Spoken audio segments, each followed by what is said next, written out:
কোন সময় তো যাই না।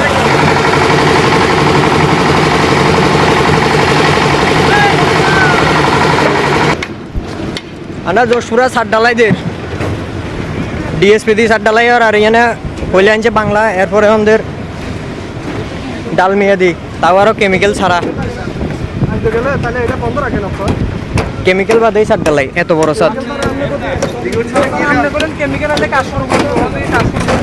তার কথা আর কাজে কোনো মিল নাই, মানে সরকার টাকাটি অযথা দিতে আছে, অযথা। এ হচ্ছে ইঞ্জিনিয়ার।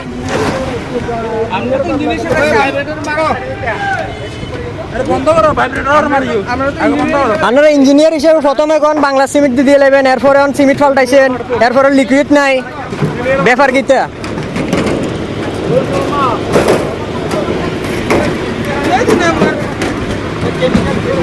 ইঞ্জিনিয়ার দেখো, ইঞ্জিনিয়ার এখন মুখ লুগার দেখেন, ইঞ্জিনিয়ার কোথায় হচ্ছে বন্ধ করেন।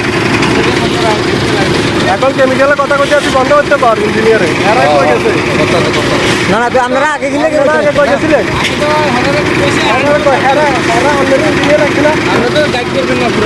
আপনি নিজে তো কই আই কন না, আপনি আই কইছেন বন্ধ করে পেলে ইঞ্জিনিয়ার লিকুইড বাদে কখন কয়টা গেছে, কয়টা গেছে?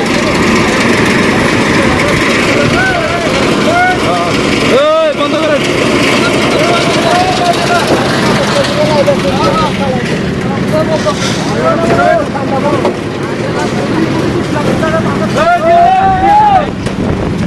মানে গ্রামবাসী সচেতন না হলে যা করতে আছে।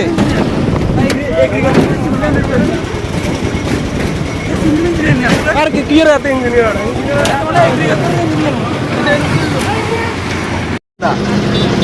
এমনই হয় রড ভাঙ্গা। ও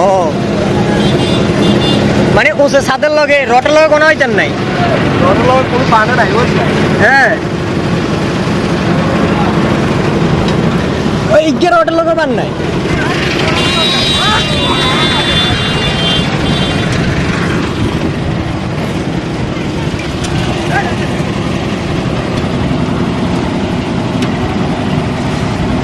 এটি বলে ছাদ বান্ধা, মানে ছাদ ডালাই কি জীবনে দিনও কোনো দিন এমনি কেটা দিয়ে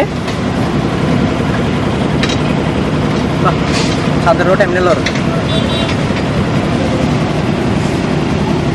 এটা হচ্ছে যশোরের অবস্থা।